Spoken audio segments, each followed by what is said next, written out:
Nagsimula sa isa, naubos ang 5, hanggang umabot ng 15. Pagdating ng 20, hindi na makatayo.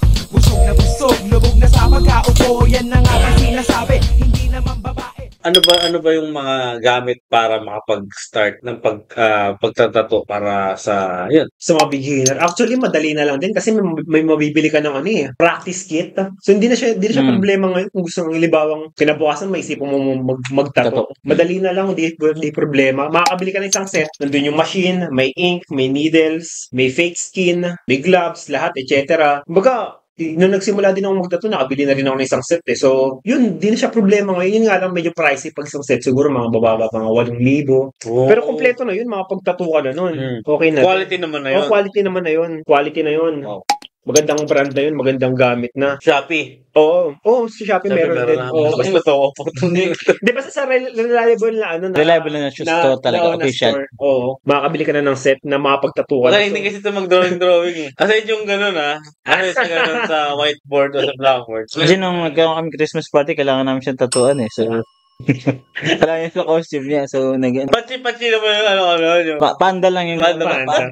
Okay. Madali na lang mag-start ngayon, di na problema. Kahit sino makapagtato. Yun nga lang, matagal siya matutunan. Kumbaga kahit nagsimula ka ngayon, tapos nagtatato ka, kahit araw-araw ka magtato, or kahit buwan-buwan, di ka gagaling ng within a year, within 2 years. Siguro gagaling ka mga 4 na taon bago talagang maging established na tattoo artist na makakapaningil ng decent na singilan. Kumbaga kung magtatato ka, siguro mga 1 year or 2 years ka nagtatato, siguro masingil mo nun, mga tropa-tropa ng mga 200, 300. Okay lang naman. Bawi lang ng expense, no? Oo, kasi yun nga kaya gaya na sinasabi ko, kailangan may trabaho ka kasi hindi mo masusustain yung kikitain mo sa tattoo kung bigit. Practicing ka pala kasi no? Practicing, tapos yung pasok ng pera, pambawi lang. Pambawi lang.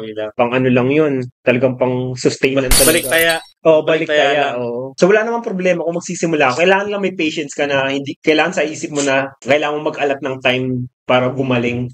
Parang ang nakita kasi, ikaw lang ba to o ganun din yung ibang artist? For sure, parang ibang artist. Na parang okay sa kanila na mabash sila. Na parang ang pangat na gawa mo, ganun. O kaya parang hindi ata tama yung ginawa mo. Oo naman, basta alam mo sa sarili mo may mali ka rin. Kasi parang okay sa'yo na parang makareceive ng mga mali na comment eh. Oo naman. Baga parang kung di ka mayabang na artist kung alam mo yung tawag dito, kung tumatanggap ka ng tawag dito yung criticism, di ba? Kasi hindi naman lahat ng gawa mo maganda eh. Baga kahit sinong artist naman, di naman lahat, or kahit kung magaling ka sa isang porte tapos nag-try ka ng ibang porte, hindi mo nagawa ng maayos. Kailangan tanggapin mo na may masasabi sa'yo na hindi maganda. So, yun din. Sana ganyan lahat ng artist, no?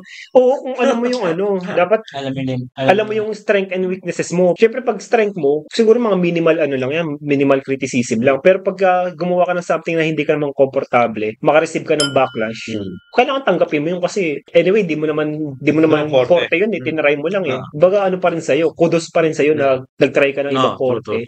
Kung creative ka, tas na-execute mo siya kung ano mga medium gamit mo. Importante execution eh. Oo. Madali mo na lang din siya ma-execute sa tattoo. Basta yung solid na yung knowledge mo and skill. Basta solid na yung knowledge mo sa art.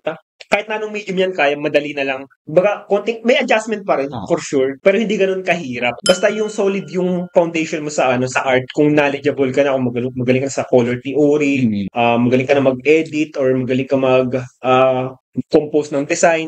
Tapos kung mag-adjust ka man sa iba't ibang medium, medyo madali na lang yun. Basta may adjustment pa rin. Pero malaking bagay kung nakapag-aral ka ng fine arts. Pero kung hindi naman, okay lang din naman. Yung natural lang yung natural lang na talent. Ako naman, natural talent lang din naman. Yun nga lang, ang hirap sa akin, since natural na talent, nag-focus lang ako nung first few years ko, 1-2 years, nag-focus lang ako sa lettering kasi doon talaga ako mahusay. Lettering lang kasi doon ako, di ako magaling portrait yung kahinaan ko. Pagka may nagpapatato sa akin ng portrait, sir, hindi ako marunong or di ako magaling. Kumbaga, honest na lang, hindi ko to gagawin. Tututukan ka sa akin. Ito lang gagawin ko, mga traditional lang or mga custom designs or lettering kasi doon ako Ano mahusay. ba yung portrait? Mukha. Mukha. Mukha. Labas pa yung realism doon? Parang same din naman, pero Hindi. yung portrait parang ano eh, Mas focus sa tao. most Mukha. mukha eh. Ang realism kahit na anong object, kahit na ito, realism, itatato mo to. Kumbaga lahat object, kung ano yung nakikita mo sa mata, yun din yung gagawin mo kahit na anong object. Ang portrait, mukha lang naman. Mukha lang. Mukha lang ang portrait. Ilan taon ka sir nagpatato? 23 lang. 23 lang may tattoo na ako. 23, yun din. 23 years old. Oo. Tapos nagsimula ako siguro magtato mga 26 na ako. Ah. Kaya So, nauna yung pagtatato mo. Pagpapatato mo. bago ako nagtato. Yun din yung mga taon na iniisip kong magtato. Kumbaga parang nagpatato ako para magkaroon ako ng konting idea na kung ano ba yung setup sa studio, baga kung paano ba yung procedure. Bayad ka. Oo, nagbayad Hindi muna sa mga ako. tropa-tropa. Although nag-YouTube naman ako, pero iba pa rin yung actual na matatatuan ka para mas may idea ka. Yung equipment mo ngayon, siguro, hindi na siya yung tulad ng pang-beginner na. Ay, May hindi na. level. May kahit pa paano na kompleto na, kumbaga hindi na siya yung like Minimum Oo. lang. hindi siya Sa pang beginner. beginner starter pack. Yung bimpo mo pa yung good morning patawel pa. Punasan natin. Actually, yung beginner na set, parang ano lang din naman, parang yun lang din naman kung anong meron ako ngayon. Yun din yung mga meron sa mga beginner set, pero mas konti. Kunwari, pag bumili ka ng beginner set, meron ka lang maliit na lalagyanan ng ink. Ngayon, meron akong malaking lalagyanan ng ink. Kumbaga parang ano lang Mas naman. lumaki na. Mas pinapaliit lang naman nila. Plus yung mga, siguro, yung mga, ang tawag doon, yung higaan. Yung higa, iba pala yun. Higa. Ano bang nag-invest ka din doon? Printer din pala. Printer. Yun. Tapos yung stencil. Yun. Stencil. Dalawang printer kasi, dalawang printer. Iba yung stencil printer, iba yung printer na pang-design na makikita nila actual. So, dalawang printer meron kami. Tapos, iPad, yun. iPad. Medyo Mas magkasus iPad? din. Doon kami nag-drawing ng design, nag-edit. Pa-digital na rin. Type, di ba din tablet lang? Ayun, tablet din naman yun. Tablet. Tablet din. May iPad pencil kasi yun. syempre Apple yun. Pangalan to, kukurang. Mahal yung Apple eh. Depende sa artist kung laptop or or yung may pencil. Pero mas prefer ng may ng mga artist yung nakapag-drawing ka kaysa yung edit lang.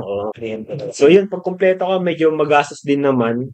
Yun nga lang, pagka nag-beginner ka, tapos kung wala kang like mga printer or laptop, magpapaprint ka nga lang sa computer shop, mga ganun. Hassle pa, no? Paprint lang sa computer shop. Then mo din, ha? Yun, Napick up mo na dyan. Ganun. Actually, nangyari din sa akin yun, ha? Pero, piniprint ko siya bago siya pumunta. At least dun. Parang naka-ready na. Naka-ready na. Hindi lang isang size yun. Kunwari, ipapaprint niya papatuto niya, sabi niya 3x3. I-shot mo. Gumawa ka na ng iba pang Oo. size. Nagsimula Just ako in mga case. 2x2, 2.5, 3x3, 3.5, tapos mamimili na lang siya. At least mga... Pag hindi naman yung literal na 3x3, tapos yun ang usapan namin. Nag-stick ka na Baka doon. bibigyan mo naman siya ng kahit konting option lang na babagay na magugustuhan niya. Malaki. Oo, diba? The same price naman yun. Baga, huwag lang yung malayo na kung usapan natin 3x3 tapos 8x8 pa lang. Ina mo naman. Kupal ka naman, di ba? Coupon band pala gusto niya. Okay lang yun kung babayaran naman. Di ba? Kung kabayaran sa size na 8x8, Oo, di ba? okay lang. Okay lang yun. Pero Pero kunyari, sir, 3x3, tapos ito lang presyo, 2,000. Tapos pagdating niya rito, ay, ito gusto ko. gusto ko, 8x8. pinamukha pa sa'yo. Ito mo, di ba hindi bagay? Ito malaki bagay eh. Magkano to, sir? 2,000 din? 2,000 pa din. Kupal ka naman pagka ganun, di ba? May time na napikong ka na para tumawad pa. Tumawad. Wala naman kasi napag-uusapan na namin yan bago siya pumunta sa ano eh. Baga, So, walang level na parang gusto mong sipain na lang siya pala ay, hindi, wala pa. Anong nangyayari niyan? Pagka hindi ko gusto yung presyo, Barat kasi. pag binabarat niya ako, di na matutuloy. Baga, di na tatatanggapin. Yun lang naman yun. Pero pagka pumayag ka sa presyo ko, wala na masyado adjustment. Wala na masyadong tension na mangyayari Oo. During Actual, wala nang away-away or kung ano man. wala akong ganun.